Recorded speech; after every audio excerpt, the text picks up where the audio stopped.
The planet Cryovast was a frozen wasteland. Endless fields of ice stretched as far as the eye could see, and jagged mountains pierced the gray skies like frozen teeth. The winds howled constantly, whipping snow and frost into blinding storms that could tear the skin from a human face in minutes. It was a place that tested every ounce of endurance a human could possess, and yet, for decades, humans had made it home. Commander Elias Grant stood on the observation deck of Colony Base 9, staring out at the gray horizon. His breath steamed in the cold air as he adjusted the heavy layers of his survival suit. He had led this colony for nearly 10 years, and every year brought new challenges.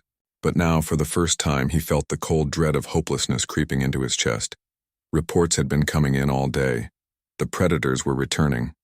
Massive alien beasts with tough exoskeletons and glowing red eyes that hunted in packs had been spotted near the outer settlements. They were faster than anything the colony's defenses could handle, and far more intelligent than simple beasts.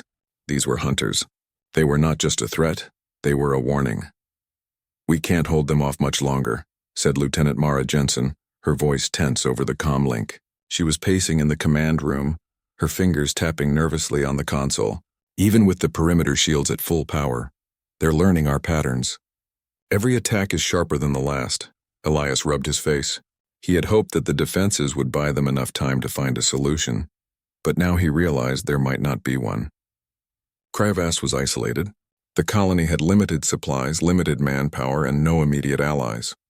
No one knew that humans were here, and if they did, most would dismiss the colony as insignificant.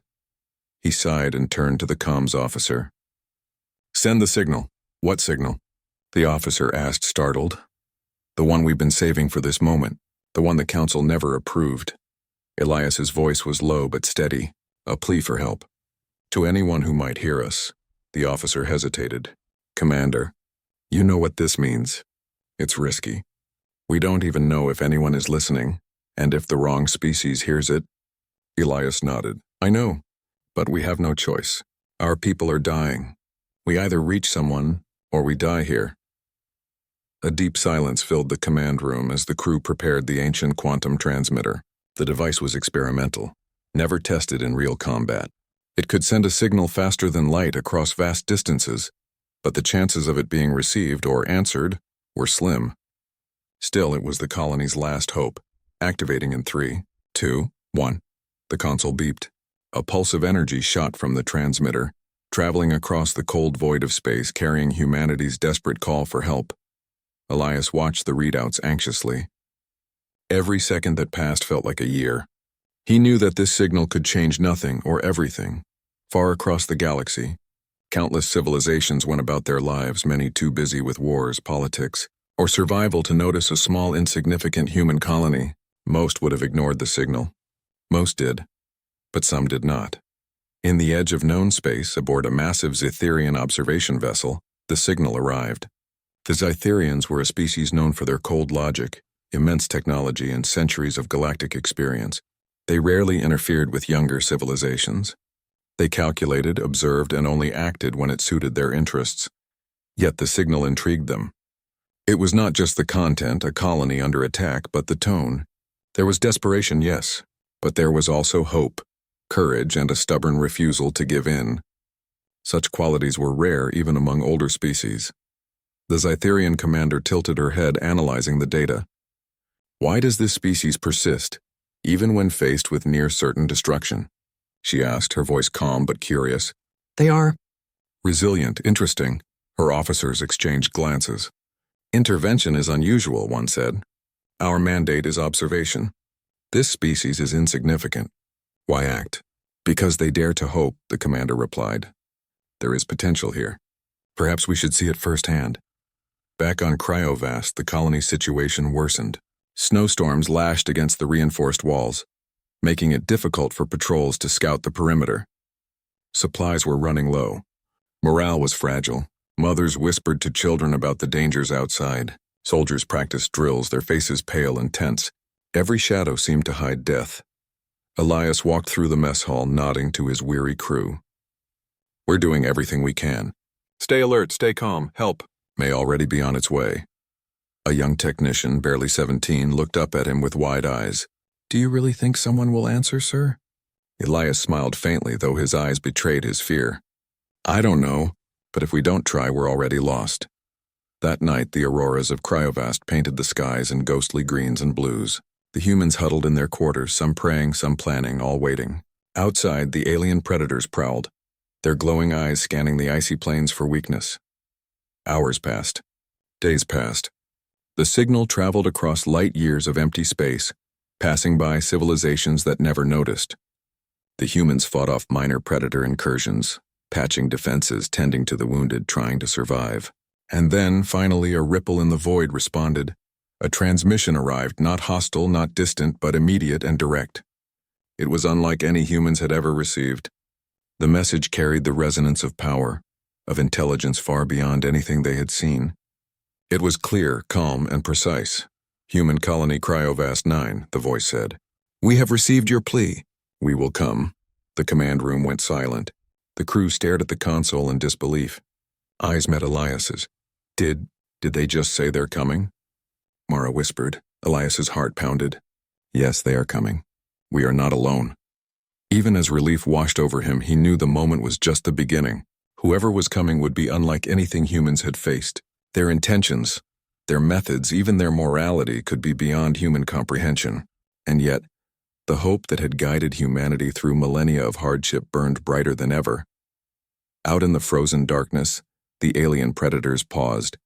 Their instincts sensed a shift in the air, a power unlike anything they had encountered. Somewhere far beyond the stars, a force was moving toward Cryovast, drawn by humanity's courage, ingenuity, and unyielding will to survive. And so, on a small icy planet at the edge of the galaxy, humans waited. They waited with fear, but also with the strength that had always defined their species. Hope. Somewhere in the void, the first glimmers of alien ships appeared on Cryovast's horizon. Massive, sleek, and impossibly advanced, they reflected the auroras above. The humans had no idea what they were about to face, but the fact that they had survived this long, and that help had come, was enough to remind them of something simple, yet powerful. Humans never gave up. Elias looked out at the approaching fleet and whispered to himself, "Let them see what we can do." The colony held its breath. The galaxy was about to notice humanity, and the response that would come would shake stars, civilizations, and the future itself. The horizon of Cryovast was unlike anything humans had ever seen. Through the swirling snowstorms, massive alien ships appeared, cutting through the gray sky like silver needles. They were enormous, sleek, and impossibly precise, their surfaces glowing faintly with energy. The humans stared in awe, unable to look away. For years, they had imagined rescue fleets from the stars, but nothing like this. Commander Elias Grant stood at the edge of the outer wall, his breath misting in the icy air. Beside him, Lieutenant Mara Jensen gripped the rail, her jaw tight with tension. Are they going to attack?" she asked, voice trembling slightly. Elias shook his head. "I don't think so." "The signal," they responded. "But we need to stay cautious. Anything that moves like that is not human." The ships descended slowly, hovering over the colony. A series of beams shot down, forming protective shields around the perimeter. Immediately, the alien predators outside froze in place. They hissed and growled, sensing the invisible barriers that cut off their path. The humans watched in disbelief. Their defenses, which had barely held for weeks, were now bolstered by something far beyond their understanding. The shields pulsed with energy, shimmering in the cold wind. "Commander," Mara said, her eyes wide, "we're safe. For now." "Yes," Elias replied, but his mind raced. "Safe doesn't mean we understand what's coming next." A deep hum filled the air as a massive vessel descended further. Then a projection appeared, holographic, enormous, and impossibly detailed. The Zytherian envoy hovered above the colony, her form elegant and otherworldly. She had a humanoid shape but elongated limbs, translucent skin that shimmered faintly, and eyes that seemed to hold the knowledge of centuries. "Humans of Cryovast 9, the voice rang out, calm and melodic. "We are the Zytherians. We have received your plea. You are under our protection." The colony command room erupted in murmurs and exclamations. Soldiers, technicians, and civilians alike stared at the display, unsure how to react. "Protection?" Elias muttered. "You mean you're not here to test us?" The envoy's hologram shifted slightly as if considering the question. "We do not intervene lightly. Normally, species of your technological level would face extinction without interference, yet your species has displayed traits we rarely observe. Resilience, ingenuity, and courage.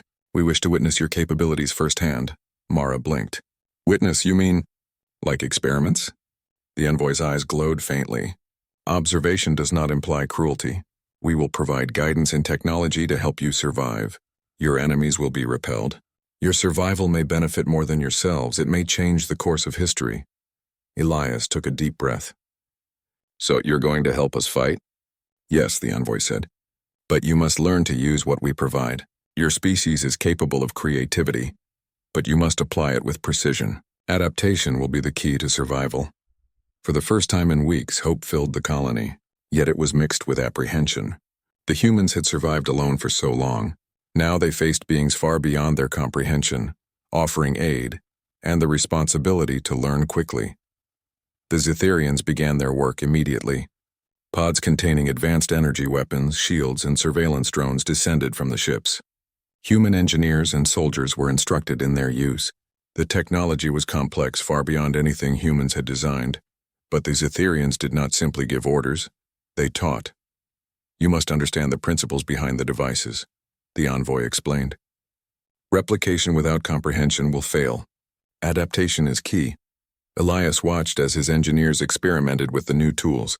Some struggled, fumbling with controls. Others, especially the younger technicians, adapted almost instinctively, finding ways to improve or modify the alien designs for human use. Look at this, one technician said, pointing to a device that amplified the colony's sensor range. I think if we adjust the energy matrix here, we can detect predators before they even reach the outer perimeter. The Zytherian envoy observed silently. Interesting, she murmured. Your species' capacity for adaptation is remarkable. It wasn't just the technology that impressed the aliens. The humans' mindset was different, unpredictable, and inventive. Where the Zytherians approached problems with cold logic, humans experimented, improvised, and often discovered solutions the aliens had never imagined. Days passed, and the first direct test of this new alliance arrived. The alien predators, sensing the human defenses strengthened, launched an attack unlike any before. They coordinated in packs, testing the limits of the newly deployed shields, but the humans were ready. Soldiers deployed advanced weaponry, and engineers monitored energy flows, adjusting shields in real time. Even civilians took part, using improvised devices to warn and protect key areas. The Zytherians observed in silent fascination. Humans did not merely follow instructions, they adapted, combining alien technology with their own ingenuity. When one shield node began to fail under pressure, a human engineer rerouted energy from another system, stabilizing the barrier almost immediately. The Zytherians had never seen such on-the-spot problem-solving. Remarkable, the envoy said to herself. They do not panic. They do not surrender. They invent, they survive. By the end of the day, the predators had retreated. Casualties were minimal thanks to the alien shields, but the humans' contribution was undeniable. Soldiers, engineers, and even civilians had worked together in ways that highlighted their resilience and courage. Elias surveyed the scene, exhausted but proud. We did it, he said quietly to Mara, not just because of them, but because of us. They gave us tools, yes, but we made them work. Mara nodded. It feels strange to have help, but also to be expected to rise to the occasion. Exactly, Elias replied. They didn't just save us. They challenged us to survive on our terms, and we did. That night the colony celebrated quietly. Fires burned in the mess halls and families huddled together. For the first time in weeks, the cold wind seemed less menacing. Somewhere in the distance, the auroras of Cryovast shimmered brighter, reflecting the glimmers of hope within every human heart. But the Zytherians were not finished. In their own ships, they began communicating with each other in tones and frequencies humans could not hear. They discussed strategies, potential, and possibilities. One officer, older and more cautious than the others, expressed concern. "Commander," she said, addressing the holographic envoy, "this species, they are fragile. What if their resilience is not enough?" The envoy tilted her head. "Fragility is always present, but resilience is rare. They do not merely react, they adapt. That is something we have never seen in such a young species. Their potential is enormous." Back on Cryovast, Elias returned to his quarters. staring out at the alien ships hovering silently above the colony. "They think we are fragile," he muttered to himself. "They don't know us at all." He thought of the patrols, the engineers, the children huddled in the cold, and the soldiers who had faced death without flinching. He thought of how humans survived centuries of hardship on Earth and decades of isolation on Cryovast. He realized then what the Zetherians had seen. Humans were not strong because of technology, numbers, or armor. They were strong because of courage, creativity, and an unyielding will to survive. "Tomorrow," he whispered, "we show them what we can really do." Outside, the alien fleet remained silent guardians against the predators, yet something had changed. The Zetherians had seen humanity's spark, the unpredictable, fearless, creative spark that no algorithm, weapon, or shield could replicate. They had come to observe, but what they saw would leave a mark not just on Cryovast, but on the galaxy itself. And for the humans, the lesson was simple. Help had arrived. Yes, but it would not do the fighting for them. They would have to rise, adapt, and prove that even in a universe that underestimated them at every turn, humans could survive and maybe even thrive against impossible odds. In the shadows beyond the shields, the predators regrouped. They had faced resistance unlike any before, and their hunger was not diminished. They would return, stronger and more cunning, but the humans of Cryovast 9 were no longer alone. And that made all the difference. The stars above seemed to shimmer a little brighter that night, as if the galaxy itself had noticed a small, resilient species daring to stand tall against the void.